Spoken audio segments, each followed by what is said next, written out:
Who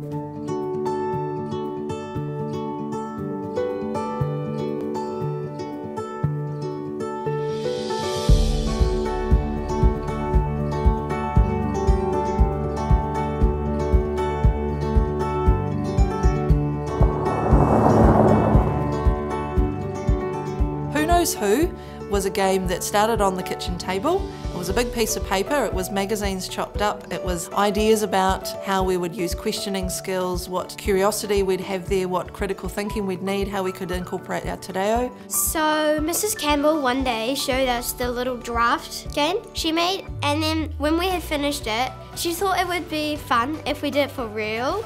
I dived into the archives of our school, which is 150 years old, and pulled out a photo from 1983. And in that photo was a very familiar face to me. I threw the little hook in there and said, I know something about this teacher. And that's all I gave them. I didn't tell them what I knew, and from then on they had to drive it. So we each designated a person, and that person, you have to try and find information. The first level was to get a name. The second level was to get a location. Could we find out where they were? The third level was to actually get a response. And the fourth level was to actually get a memory, to bring the stories of 1983 back to us and to explore what these now 43, 44-year-olds remembered of their days at Hutt Central School. They went around the school, they went to the teachers at the school that they knew had been there a long time, they went and asked the office, they got information, they then checked it with another teacher, and all of a sudden we had a name, and we had a phone number, and we had an email address. So they were excited. Miss Gibbons is the teacher of 1983 Room 6, and actually she still works here as a volunteer for Reading for Life. So we invited her in. She gave us a few names, and we had some recorders in the class. We quickly scribbled down what she was saying to us. As a recorder, you had to listen, but you had to write down all the information at the same time, so that was a bit tricky, but I did it. She pointed out a couple in the photo and asked us questions. There were two that looked very similar in their colouring, and the kids decided they thought they were twins because they were brother and sister, and she confirmed that that was the case. However, she didn't know their name. As soon as it went on Facebook, we had the Hutt City Council share it, we had Hutt City Library share it, and so it's just gone wide.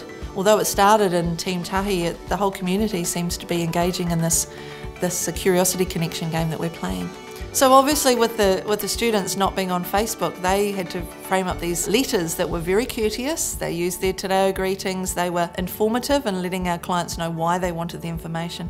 And so these were going out via my email and coming back in. So literally my phone has been going crazy.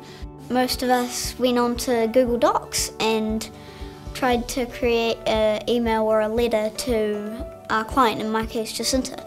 And I've recently gotten a reply, and I'm very happy with the result that came out of it. Hamish Drum, he is also in the photo. He is actually number 4, and he came in to give us a little bit of information. This is the Hamish Drum. And he said, hands down, he could almost name everyone in that photo. Well, we still don't know our person's name, so when Miss Gibbons came in, she gave our name as Matthew, and then a girl in that same class texted our teacher. She called him Brad. When Hamish came in, he called him Roger. So we still don't know his name.